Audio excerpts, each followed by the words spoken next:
रात के अंधेरे में जब पूरा गांव गहरी नींद में सो जाता था, तब हवाओं में एक अजीब सी सरसराहट सुनाई देती थी।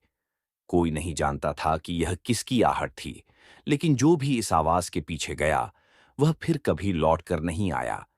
गांव के बुजुर्गों का कहना था कि यह स्त्री की आत्मा थी, जो हर साल नवरात्रि के दौरान गांव में भटकती थी और अकेले मिलने वाले पुरुषों को उठा ले जाती थी। गांव में दीवारों पर बड़े बड़े अक्षरों में लिखा रहता था, ओ स्त्री, कल आना। लोगों का विश्वास था कि यह लिखने से वह आत्मा उस रात गांव से चली जाती थी। लेकिन क्या सच में ऐसा होता था, या इसके पीछे कोई और गहरा रहस्य छिपा था? गांव के बाहर एक पुराने खंडहर में कोई रहने आया था। वह एक शहर का नौजवान था, जिसका नाम करण था। उसने गांव वालों की डरावनी कहानियों को अफवाह मान लिया और उन पर हंसने लगा। कोई भूत वूत नहीं होता, तुम सब अंधविश्वास में जी रहे हो, उसने हंसते हुए कहा। लेकिन गांव वालों ने उसे सावधान रहने के लिए कहा, खासकर नवरात्रि के दौरान। उस रात जब करण अपने कमरे में अकेला बैठा किताब पढ़ रहा था, तो दरवाजे पर धीमी धीमी दस्तक हुई। पहले उसने सोचा कि कोई मजाक कर रहा है, लेकिन फिर दस्तक और तेज होने लगी। कौन है? उसने जोर से पूछा। कोई जवाब नहीं आया, लेकिन दरवाजे के बाहर से एक औरत की धीमी हंसी सुनाई दी।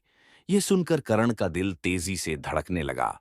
करण ने हिम्मत करके दरवाजा खोला, लेकिन बाहर कोई नहीं था। सिर्फ ठंडी हवा के झोंके ने उसके चेहरे को छू लिया। वह दरवाजा बंद करने ही वाला था कि उसे अचानक अपने कमरे की खिड़की पर एक काली परछाई दिखाई दी। वह परछाई धीरे धीरे लंबी होती जा रही थी, और फिर खिड़की के पास एक औरत का धुंधला चेहरा नजर आने लगा। उसकी आंखें लाल चमक रही थीं और उसका चेहरा आधा जला हुआ था। करण ने घबराकर खिड़की बंद करने की कोशिश की, लेकिन वह अपने आप खुल गई। कमरे में एक अजीब सी सड़ांध भर गई, जैसे किसी ने महीनों से सड़ा हुआ मांस रखा हो। तुमने मुझे बुलाया, मैं आ गई। एक भयानक आवाज कमरे में गूंज उठी। करण की हालत खराब हो गई। उसने तेजी से दरवाजा खोला और गांव की ओर भागा। वह भागते हुए गांव के बुजुर्ग पंडित जी के घर पहुंचा और हांफते हुए सारी घटना बताई। पंडित जी का चेहरा गंभीर हो गया। उन्होंने कर्ण को एक पुरानी कहानी सुनाई। सालों पहले इस गांव में एक सुंदर नर्तकी रहती थी। वह अपनी कला के कारण बहुत प्रसिद्ध थी, लेकिन गांव के कुछ लालची पुरुषों ने उसे धोखा दिया और उसके साथ अन्याय किया। अपमान और दर्द से भरी उस स्त्री ने एक शाप दिया कि वह हर साल नवरात्रि के दौरान वापस आएगी और उन पुरुषों को उठाकर ले जाएगी जो अकेले होंगे।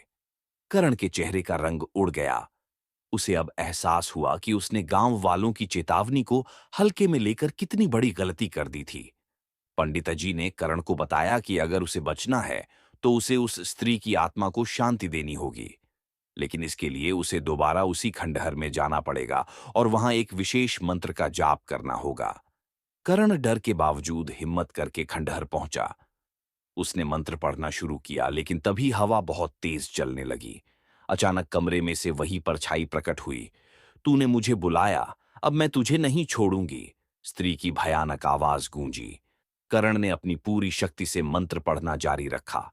तभी एक चमकीली रोशनी फैली और स्त्री की आत्मा दर्द में चीखने लगी।